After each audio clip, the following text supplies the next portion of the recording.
Hoy vamos a pasar un tiempo meditando en la palabra del Señor y es un pasaje que nos va a hacer recapacitar, nos va a enseñar, nos va a desafiar, nos va a retar. Y antes de iniciar, yo quiero con el mensaje, quiero hacer dos preguntas. Usted medite, no levante su mano, simplemente conteste ahí en su corazón, en su mente. La primera es: ¿qué características debieran ser visibles en una persona que ha nacido de nuevo, en un nuevo creyente, alguien que ha sido renovado por el Señor? Todavía no vamos a pasar ahí los textos para que no se me distraigan. Piense, ¿en qué áreas? Puede ser en la familia. ¿Qué características piensa usted ver en alguien que es creyente dentro de su familia, alguien que es nacido de nuevo? En el trabajo, ¿cuáles serán esas características visibles que todo creyente debe de tener? Que usted cuando mira dice, ese es cristiano. ¿Y por qué? Por la forma en que se conduce, por esto, por lo otro. En el tráfico, en la hora pico, ¿qué características debe tener el creyente? En los estudios, en la universidad, en los deportes, o aquí en la iglesia también, ¿verdad? Aunque aquí en la iglesia todos tenemos una fachada así de bien portaditos. Todos somos bien portados acá, ¿verdad? En los negocios, ¿cuál debiera ser la característica de un creyente cuando hace negocios? Cuando vende, cuando compra. Segunda pregunta: ¿qué crees que debería cambiar en la vida de una persona cuando conoce a Cristo? Ustedes son expertos en la Biblia. ¿Qué creen que debería cambiar en la vida de un creyente, de una persona cuando conoce al Señor? Hoy vamos a tratar de responder esas preguntas a lo largo de la reflexión. Y por eso he titulado este mensaje Las marcas del creyente militante. Las marcas de aquel creyente que está entregado a la causa de Cristo, que ha rendido todo al Señor, que le ha dicho: Señor, aquí estoy, me has renovado, me has hecho una nueva criatura y aquí estoy. Y vamos a empezar a estudiar, a leer Efesios 4, 25 al 32. Vamos a ir disfrutando el mensaje. Digámosle: Señor, ¿qué quieres hablarme esta mañana? ¿Qué área quieres que cambie, que fortalezca? Disfrutemos lo que el Señor quiere decirnos hoy, pero estemos también dispuestos a hacer cambios. Efesios 4, 25 al 32 dice así: por lo cual, desechando la mentira, hablad verdad cada uno con su prójimo, porque somos miembros los unos de los otros. Airaos, pero no pequéis. No se ponga el sol sobre vuestro enojo, ni deis lugar al diablo. El que hurtaba, no hurte más, sino trabaje, haciendo con sus manos lo que es bueno, para que tenga que compartir con el que padece necesidad. Ninguna palabra corrompida salga de vuestra boca, sino la que sea buena para la necesaria edificación, a fin de dar gracia a los oyentes. Y no contristéis al Espíritu Santo de Dios, con el cual fuisteis sellados para el día de la redención. Quítense de vosotros toda amargura, enojo, ira, gritería y maledicencia y toda malicia. Antes sed benignos unos con otros, misericordiosos, perdonándoos unos a otros, como Dios también os perdonó a vosotros en Cristo.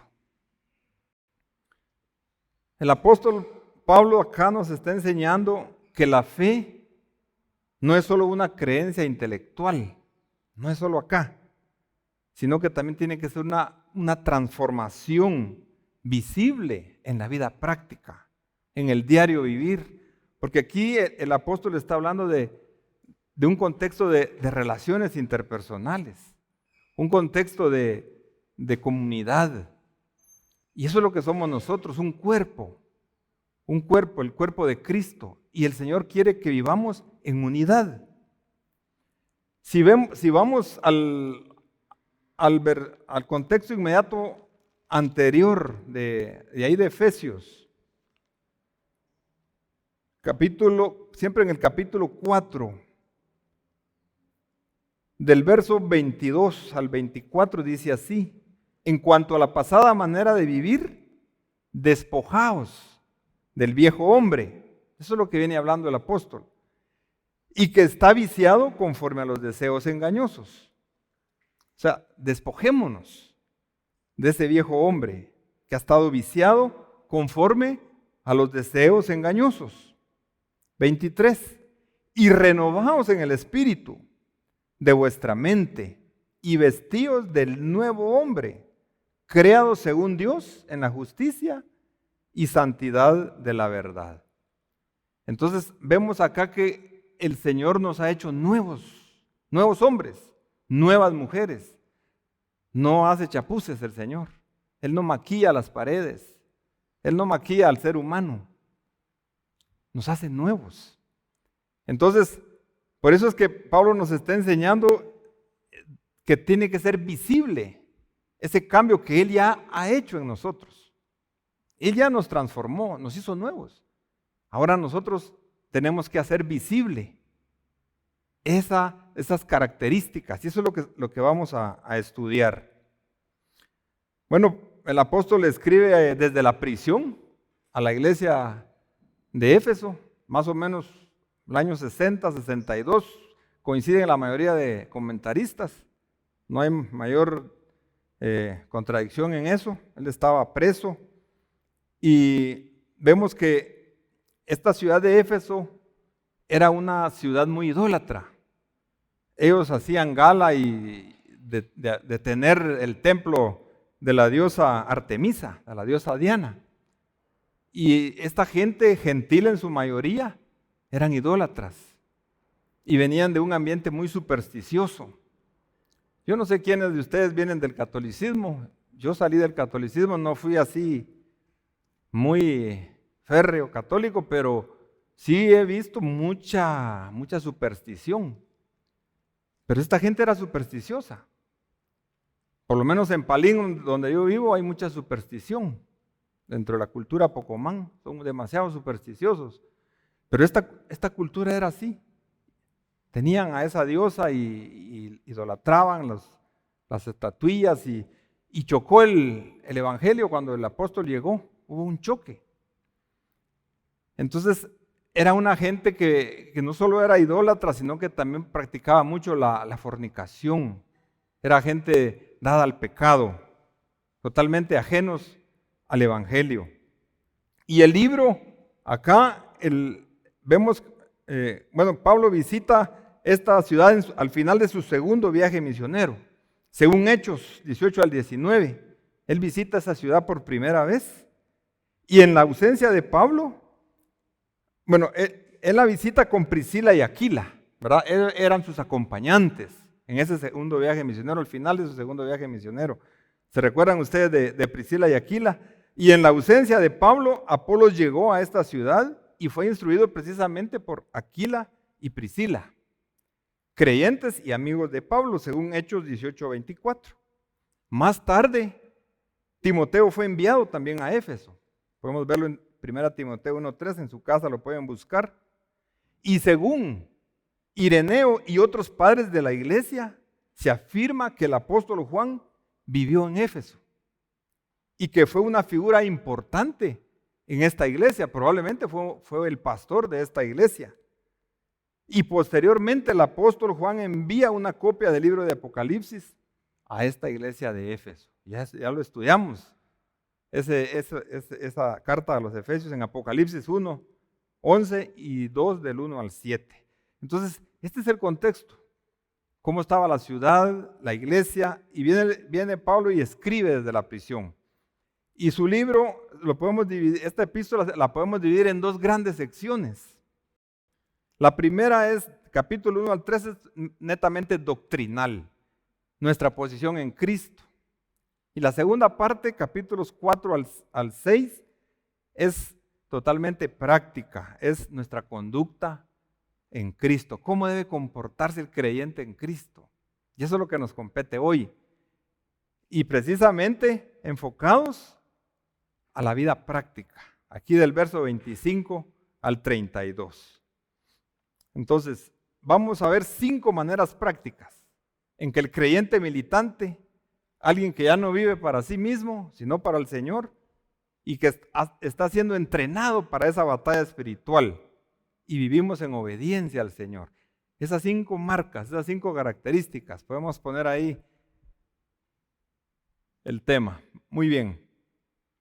El primer punto yo lo he titulado El creyente dice la verdad. Y está ahí en el verso 25. Ahí Héctor me va a ir siguiendo. El creyente dice la verdad. Y dice el pasaje así: por lo cual, desechando la mentira, hablad verdad cada uno con su prójimo, porque somos miembros los unos de los otros. Entonces acá vemos un contraste. La mentira pertenece a la vieja naturaleza y la verdad a nuestra nueva naturaleza. Pero acá dice desechar la mentira. Debemos desechar esa mentira. Ahora, yo busqué aquí en el significado de mentir. Según la RAE, dice que mentir es decir o manifestar lo contrario a lo que se sabe. También es inducir al error. Imagínense, mentir no es solo decir algo que no es, sino también inducir al error. O fingir también es parte de la mentira. Aparentar, falsificar algo es parte de la mentira. Faltar a lo prometido, quebrantar un pacto. Todo esto está dentro del concepto de mentira, cabe dentro de una mentira. Yo creo que cuando un esposo es infiel está faltando al pacto matrimonial. Eso no es posible para un nuevo creyente. La mentira divide, la mentira daña y destruye la confianza. Si nosotros mentimos, nos mentimos el uno al otro, vamos a destruir esa confianza que tenemos. Vamos a dividir. Si un cónyuge no es transparente con su esposo, con su esposa, esto va a crear división, va a crear desconfianza y es pecado. Entonces por eso dice desechar la mentira. Este es un mandato. Desechen la mentira, quítenla, sáquenla. Eso es como quitarse un vestido viejo y ponerse un vestido nuevo. Desechen esa mentira. La verdad fortalece el cuerpo de Cristo. El cristiano debe hablar la verdad en amor, según Efesios 4:15. Un amigo me decía en cierto día: mira, yo sí, así hablando en buen chapín, yo así voy al hueso. A mí me gusta hablar con la verdad. Y yo le digo las verdades en su cara. Pero la palabra dice que debemos hablar la verdad en amor.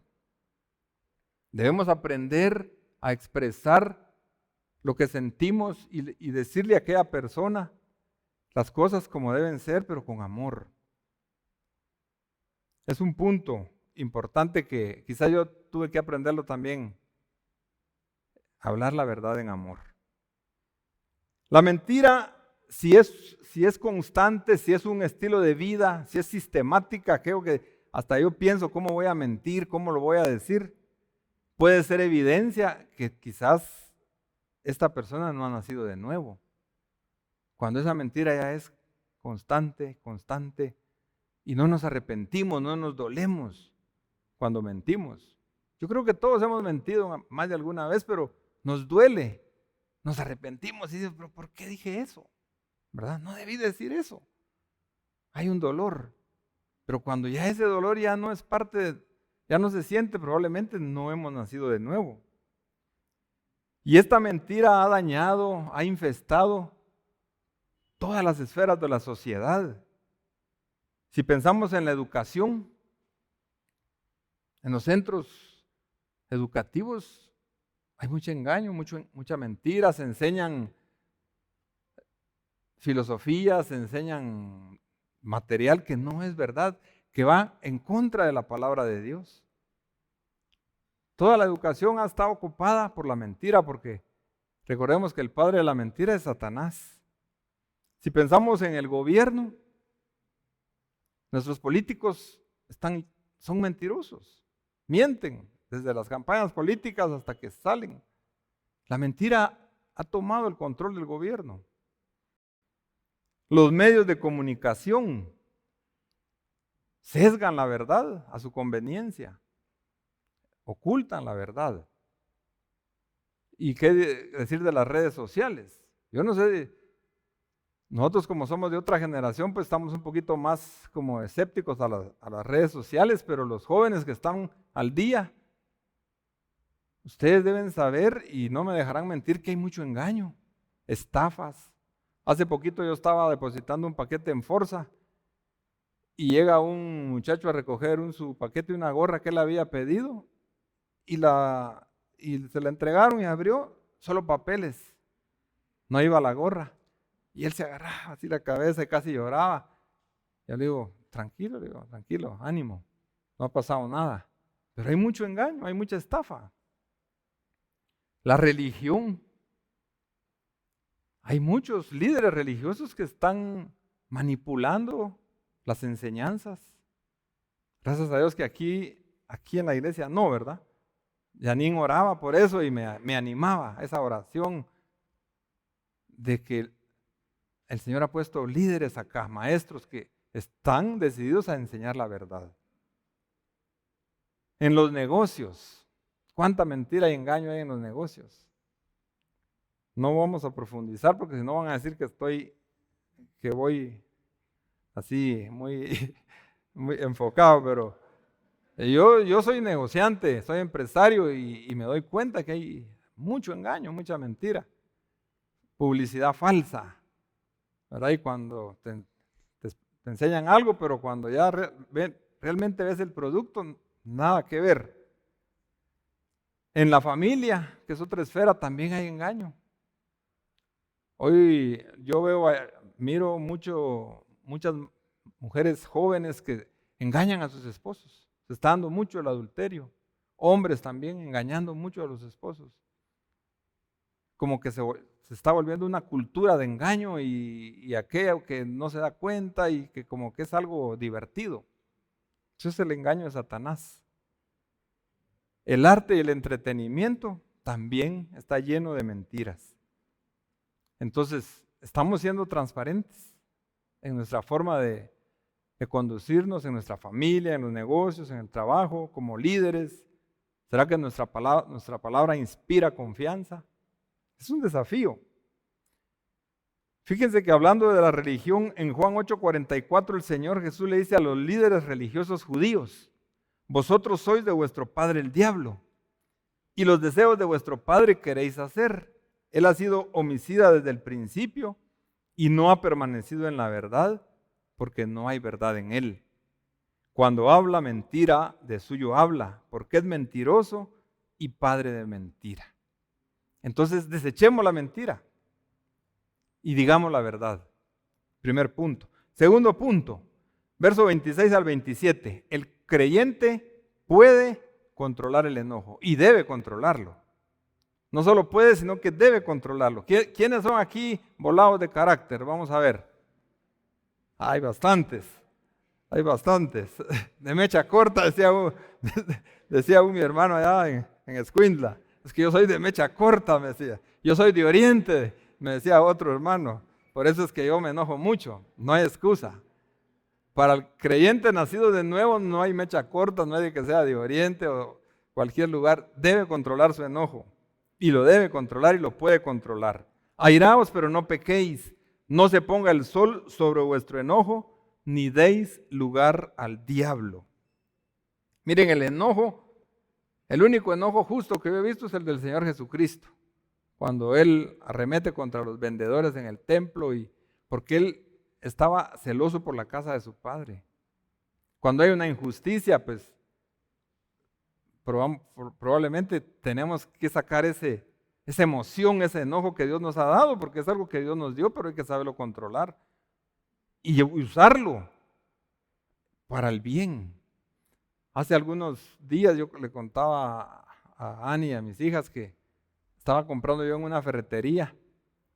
Y hay una muchacha que está una dependiente, muy jovencita, y ella me estaba atendiendo y llega un señor, seguramente un maestro de obra, no sé, pero estaba con su metro acá y empieza a acosarla con sus palabras, pero de una forma bien grosera. Y yo me enojé, en el momento me molesté y no sentí en qué momento. Le dije, disculpe, usted es familiar de ella. No, me dijo, entonces, ¿por qué la falta de respeto? Por favor, respétela, le dije. Y cuando me vio enojado, mejor me voy para allá, dijo, y se fue. Pero a mí me salió de una manera, yo digo, bueno, me voy a meter a problemas, pero en realidad yo creo que ese enojo que yo mostré en ese momento fue por defenderla, porque yo vi en ella una de mis hijas, ¿verdad? Dije, alguien también puede hacer lo mismo con una de mis hijas, y la muchacha muy humildita no se podía defender. Entonces, pero es muy difícil decir, bueno, hasta aquí, este sí es un enojo justo y esto no, pero no me quiero enfocar tanto en ese enojo, sino en que el enojo también, probablemente la mayoría de las veces, es pecaminoso. Mateo 5, 21 al 22, el Señor Jesús les dice, oísteis que fue dicho a los antiguos, no matarás, y cualquiera que matare será culpable de juicio. Pero yo os digo que cualquiera que se enoje contra su hermano será culpable de juicio. Aquí el Señor lo está enfocando cuando nuestro enojo va en contra del prójimo, cuando queremos desearle el mal al prójimo, cuando fuimos ofendidos y mi primera reacción es desquitarme. Esa emoción explosiva, ese enojo. Pero cuando ese enojo no es resuelto, cuando no lo llevamos a los pies del Señor, cuando ese enojo no lo controlamos, ese enojo va a dar lugar al resentimiento. Y ese resentimiento se va a convertir en amargura. Y entonces vamos a estar dándole puertas al enemigo, le vamos a estar abriendo puertas al enemigo, le vamos a estar dando lugar al enemigo.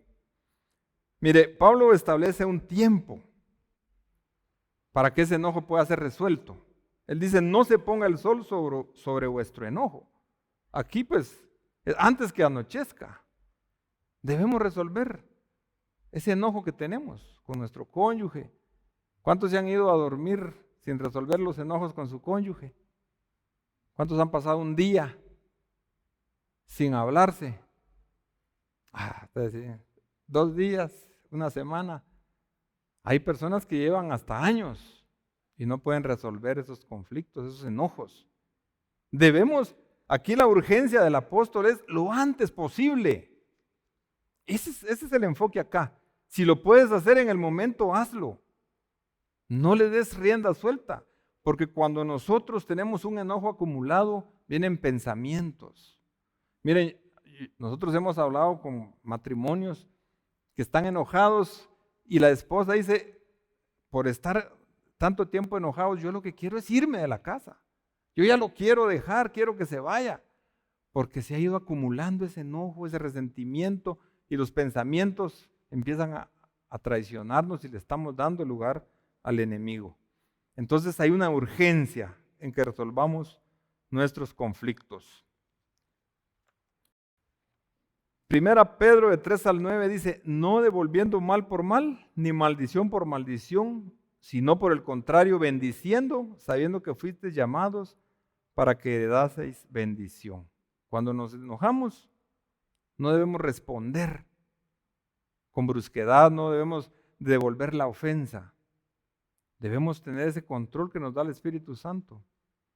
Y en lugar de una ofensa, devolver una bendición. ¿Lo han ustedes experimentado? Devolver una bendición por un insulto. Yo los invito a que lo prueben y van a ver la diferencia. Podemos abrirles puertas al enemigo al tener un rencor acumulado, al tener pensamientos de venganza, al tener esa falta de perdón. Entonces, si hay enojo sin resolver en tu corazón, hoy puedes resolverlo. Hoy puedes ir y pedir perdón o otorgar el perdón. ¿Te cuesta perdonar? o te cuesta más pedir perdón? Creo que las dos cosas debemos hacerlas prontamente. Vamos al punto 3. El punto 3, el creyente trabaja con integridad y generosidad, según el versículo 28. El que hurtaba, no hurte más, sino trabaje, haciendo con sus manos lo que es bueno, para que tenga que compartir con el que padece necesidad. Miren, el robo puede tomar muchas formas. Yo sé que ustedes ya están pensando. El robo puede tomar muchísimas formas. Pueden ser trampas, pueden ser fraudes, evasión fiscal. Y eso, por cierto, esa evasión fiscal, he conocido muy pocos empresarios cristianos que pagan 100% sus impuestos. Y me da tristeza porque a veces creen que si lo hacen, no van a poder sobrevivir. Y es falta de fe. Y es pecado. Un paréntesis nada más. Corrupción. Robar no tiene cabida en la vida del creyente. No importa si es algo pequeño o grande, si te llevas los clips de la oficina, hojas o imprimes ahí tus proyectos. De todas maneras es robo. El que hurtaba no hurte más, sino trabaje. Trabajar no solo es un medio de sustento, sino una forma de glorificar a Dios. Por eso dice, haciendo con sus manos lo que es bueno, algo de calidad, algo que agrada a Dios. A veces el que anda delinquiendo dice, yo ando trabajando, pero no anda haciendo algo bueno, no está haciendo algo que agrada a Dios. Entonces el creyente trabaja no solo para sí mismo, sino para bendecir a otros. Miren, el deseo del cristiano, del empresario, del trabajador, de tener más, esa motivación de tener más debería ser para poder tener más, para ayudar más al necesitado, para ofrendar más, para glorificar a Dios con sus recursos. Ese debiera ser la motivación. Y nosotros deberíamos de tener un tope en nuestro estilo de vida. Y todo lo que sobra debería ser para la obra del Señor. Yo conocí un hermano americano que él vivía con el 40% de sus ingresos y el 60% lo ofrendaba. Entonces, aquí no vamos a entrar en la discusión del diezmo, que si es el 10% es del Antiguo Testamento, del Nuevo Testamento, no. Quizás eso se queda corto. Debiéramos de dar todo. ¿Estamos ofrendando para las necesidades del templo, de la iglesia? ¿O estamos robándole a Dios? Es palabra dura, pero sería bueno analizarnos, ¿verdad? ¿Será que realmente mi corazón está dispuesto a dar, a ofrendar con amor? Miren, aquí hay muchas cosas que podríamos hacer juntos, pero no se hacen porque no se ofrenda. No hay suficientes ingresos. O quizás alguien dice que de fulano, que de sutano. No, es que es obligación de todos. Por eso, si no trabaje haciendo con sus manos lo que es bueno para que tenga que compartir con el que padece necesidad. Y por cierto, yo no estoy en el consejo, no sé cómo están las finanzas, ¿va? Pero yo lo que veo, lo que estoy hablando. Muy bien, entonces, el apóstol Pablo ahí en Hechos 33 al 35 dice, ni plata, ni oro, ni vestido de nadie he codiciado. Antes vosotros sabéis que para lo que me ha sido necesario a mí y a los que están conmigo, estas manos me han servido. En todo os he enseñado que trabajando así se debe ayudar a los necesitados y recordar las palabras del Señor Jesús que dijo, más bienaventurado es dar que recibir. Entonces, ¿trabajamos honestamente? ¿Estamos siendo generosos en la obra de Dios y dándole al necesitado? Espero que sí. Punto 4. El creyente habla para edificar, no para destruir. Y ahí tenemos en el versos 29 al 30. Ninguna palabra corrompida salga de vuestra boca, sino la que sea buena para la necesaria edificación, a fin de dar gracia a los oyentes. Y no contristéis al Espíritu Santo de Dios, con el cual fuisteis sellados para el día de la redención. Ninguna palabra corrompida salga de vuestra boca. Aquí la palabra griega para corrompida es sapros, y literalmente significa podrida, descompuesta, dañina. Y se usaba para describir frutas o carne que se echó a perder. Es decir, algo que olía mal, ¿verdad? Algo que contaminaba, algo que enfermaba. Esa es la palabra corrompida. Estamos hablando palabras corrompidas, chismes, sarcasmos crueles, quejas, insultos, críticas destructivas. Aquellos que constantemente están quejándose de su trabajo, del jefe, del pastor. Son bromas. Son bromas. Bueno, esas bromas de mal gusto, bromas de doble sentido. Ese es corrompido, son palabras corrompidas, no edifican, sino la que sea buena para la necesaria edificación. Edificar es literalmente construir una casa. Eso es edificar. ¿Cómo podemos edificar a nuestro prójimo? ¿Cómo edifica usted a sus hijos, a sus padres, a su cónyuge? Con palabras que levantan, que sanan, que dan gracia, que sean útiles, beneficiosas. Y este es el objetivo supremo, que nuestras palabras, dice, comuniquen gracia, a fin de dar gracia a los oyentes. Y gracia significa ser ese canal del favor inmerecido de Dios. Nosotros debiéramos siempre ser ese canal de bendición a través de nuestras palabras hacia las demás personas. Mateo 12, 35 al 37 dice, porque de la abundancia del corazón habla la boca. El hombre bueno del buen tesoro del corazón saca buenas cosas, y el hombre malo del mal tesoro saca malas cosas. Mas yo os digo que toda palabra ociosa que hablen los hombres, de ella darán cuenta el día del juicio, porque por tus palabras serás justificado y por tus palabras serás condenado. Y Colosenses 4:6 dice, sea vuestra palabra siempre con gracia, sazonada con sal, para que sepáis cómo debéis responder a cada uno. Y no contristéis al Espíritu Santo de Dios.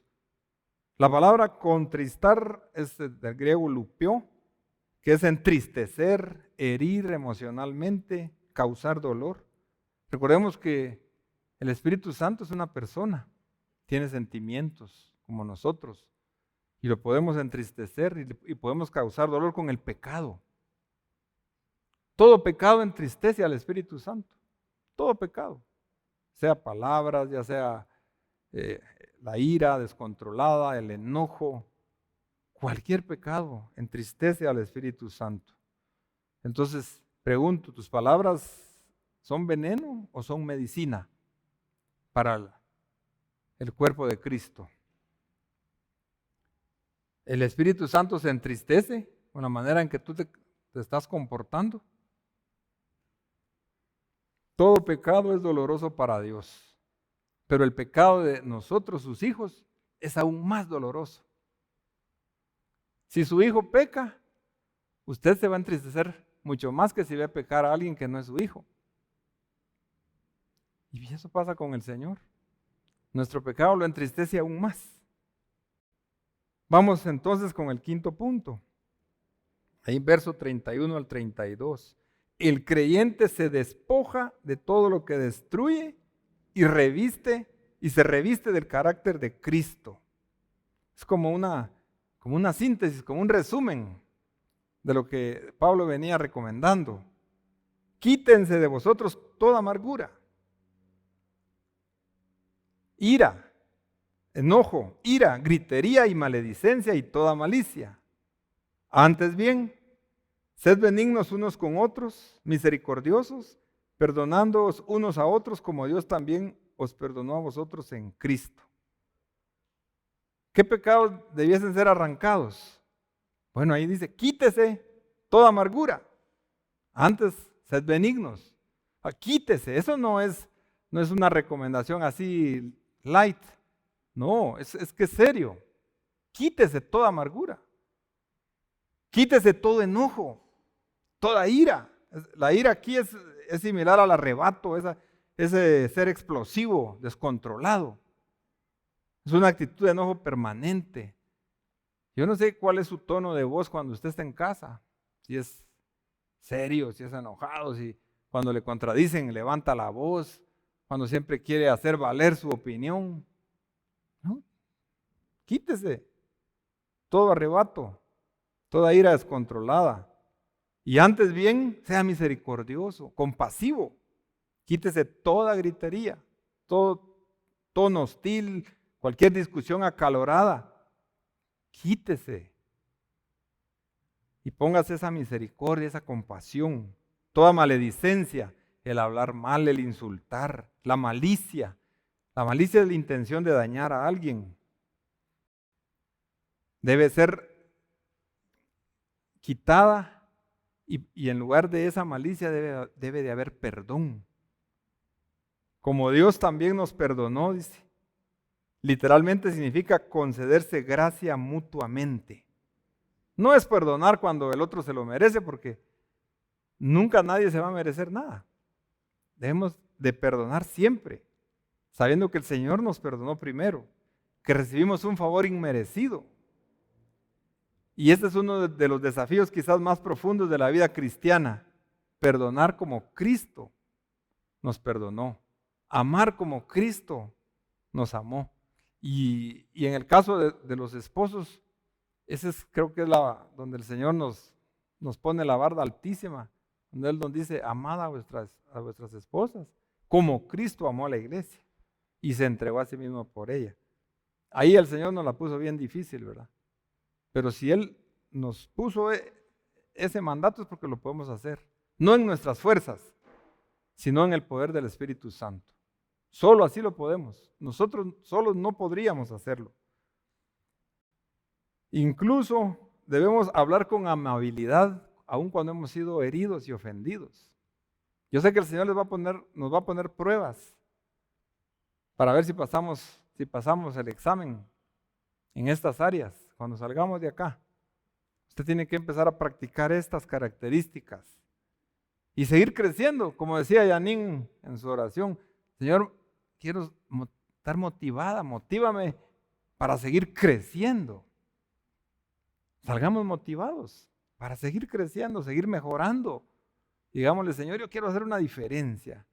Yo quiero que la gente vea en mí tus marcas, estas marcas del verdadero creyente. Entonces, sustituyamos la mentira por la verdad. Sustituyamos el robar por trabajar. Sustituyamos la palabra corrompida por bendecir. Sustituyamos el enojo por el dominio propio. La malicia por la benignidad, la amargura e ira por amabilidad, la hostilidad por misericordia.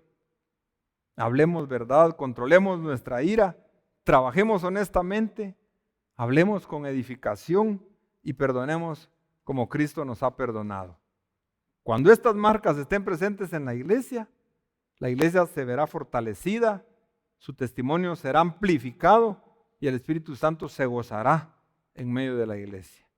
Gracias, mis hermanos, que el Señor nos ayude a cumplir con estos mandamientos y que podamos testificar esas marcas del creyente militante.